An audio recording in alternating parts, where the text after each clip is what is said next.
کوشش کر کے اس سے بھی بلندر صلوات کی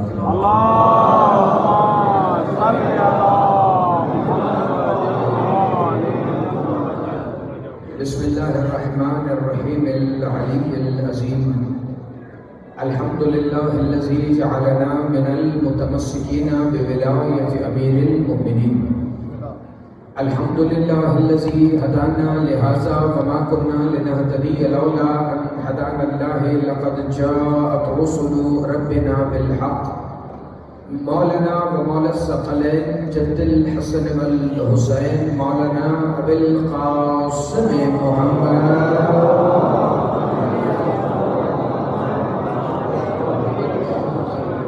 والسلام وعلى بيته الطيبين الطاهرين المعصومين المنتجبين الهداتيين المهديين المنتخبين المنتجبين المظلومين الذين أذهب الله عنكم الرجس أهل البيت ويطهركم تطهيرا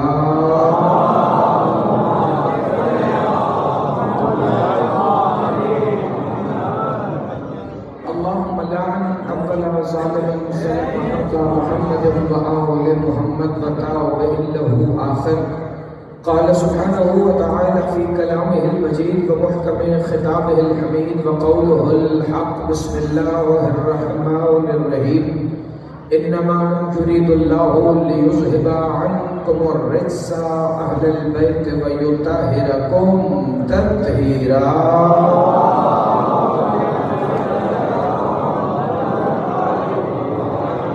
دعا ہے کہ پروردگار عالم اس عظیم ترین عبادت کے درجات میں اور بھی بلندی عطا فرمائے کیونکہ مجلس عزا کی قبولیت کی دعا میں اس لیے مانگتا ہی نہیں کہ کائنات کی وہ واحد عبادت ہے ذکر محمد و آل محمد جو قبول پہلے ہے اور ادا بعد میں ہے پروردگار عالم آل محمد کی عزت اور عظمت کے صدقے میں خادمین فرش عزا خصوصاً بھائی حسین بخش آفاق حسین مولا ان کے عزت رزق جان مال ایمان اور خصوصاً عقیدہ ولایت امیر المومنین میں بے حساب برکتیں عطا فرما پروردگار عالم منتظمین مجلس جو جس نے تمام سلام میں حصہ لیا ہے اور خصوصاً تیرے مولا ہمارے بزرگ سید جناب رضا سائیں کو مولا سے تو سلامتی کے ساتھ ہمارے سروں پر ہمیشہ سلامت رکھ جتنے مومنین و مومنات اس صفحے عزائے سیدہ کونین پر سجدہ مودت فی القربہ ادا کرنے کے لیے حاضر ہوئے مولا اس مجلس کے ختم ہونے سے پہلے ان کی جھولیاں بھر کے بھیج پروردگار عالم سب دعاؤں کی یہی ایک ہی دعا ہے آج کے دن کی مظلومیت کے صدقے میں اس شہنشاہ معظم کا ظہور اپنے عمل سے ہو جو شریک القرآن ہے جو خلیفۃ الرحمن ہے جو امام الانس والجان ہے جو صاحب العصر والزمان ہے وہ جو ایک ہی وقت مصطفیٰ بھی ہیں جو مرتضیٰ بھی ہیں جو مجتبیٰ بھی ہیں جو سیدہ بھی ہیں جو سید الشہداء بھی ہیں وہ حقیقت کلنا محمد عباس بن کر کعبہ کی چھت پر تشریف لے آئیں اور علم ولایت علی لہرا کر یہ صدا دیں اشہد ان امیر المؤمنین علی ولی اللہ تاکہ دنیا کے ہر منکر ولایت علی کو یہ خبر ہو جائے کہ جیسے علی آدم سے پہلے واجب تھا ویسے ہی مہدی کے آنے کے بعد بھی واجب ہی رہے سلامت رہے ہمیشہ تین جماعت ثانی سید فقیر عزادار حسین کی درگاہ سردار لطیف کی پاک و پاکیزہ بارگاہ یہ عظیم ترین نگری اور اس میں شیعان حیدر کرار قرآن سے میں نے اس آیت کی تلاوت کا شرف حاصل کیا ہے کہ جو آیت قرآن کی آیتوں میں بھی اتنی پاک ہے کہ اسے اللہ بھی آیت تطہیر کہہ کے بلاتا انما یرید اللہ لیذہب عنکم الرجس اہل البیت ویطہرکم تطہیرا محمد و آل محمد مقصد آیت تطہیر